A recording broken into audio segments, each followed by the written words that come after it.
one of the things I think that's most important for Tampa Bay as it continues to grow, and this comes from really, public life, private, as well as, government, is our infrastructure. Like continuing to make sure that as Tampa Bay grows, all these systems work together to continue to help promote, effective growth to where, we're not crippling our transit systems, we're not overpopulating the area, and we continue to be pro-development, but also not too much, because we don't just want to be in a community with a bunch of towers, where we still kind of preserve Tampa, but we kind of still promote that infrastructure. So obviously being involved on the planning board of Plant City, you've had some role, you've had some activity in that realm as well.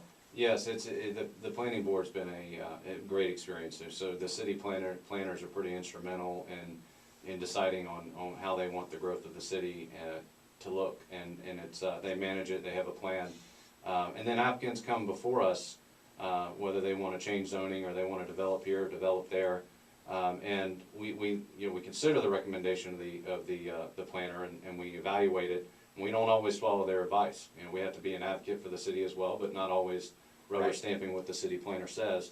And we have hearings where we hear evidence, and we have to take testimony of experts, and if there's concerned citizens, oftentimes they'll show up and voice their opinion, and it's been a great experience, and it certainly helps you understand how the facet of city planning works. Yeah, and I think it's important as Tampa Bay grows, not just Tampa, but all the municipalities, Plant City, Brandon, Riverview, Valrico, all of them working together, because that's one thing I think that a lot of people fear as Tampa Bay continues to get this limelight and grow, is people don't want it to turn into a Los Angeles where you're in gridlock. To go 8 miles, it takes you 2 hours, and so, I think people want to have all these amenities and the culture and all these neat things and community and all that, but they also want to preserve at least a semblance of convenience, so that we don't overpopulate while, maybe overdoing it, so to speak. So I think that's kind of it's definitely a swinging pendulum, so to speak, where you've got to kind of balance that. The other concern that many are having in the area is that they also don't want to lose their identity. Right. And because we have a culture where we have orange groves, we have farming, and we're Plant City is the winter strawberry capital of the world. Yeah. And if we build stucco jungles over all of our it kind of eliminates that. Yeah, it eliminates who we are. And it's the same thing in parts of Tampa. You have Hyde Park that's very historic, and then you have Seminole Heights that's this trendy, urban kind of thing on the horizon, and so you've got all these different neighborhoods that want their identity. So you got to preserve that while also promoting, because there's a balance. You have to allow for growth as well.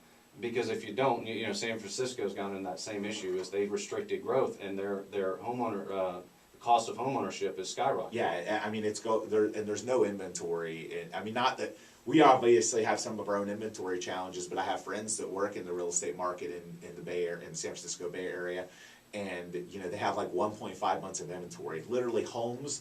The sign is going up, and people are there like writing offers like on paper. Like it's a crazy thing. They've shared some stories with me of how some homes have sold, and it is just remarkable how tight the market is there, and it's driven prices up to where you look at some of the prices there, and it really is unaffordable. And I think there's obviously some concern about it driving that way here.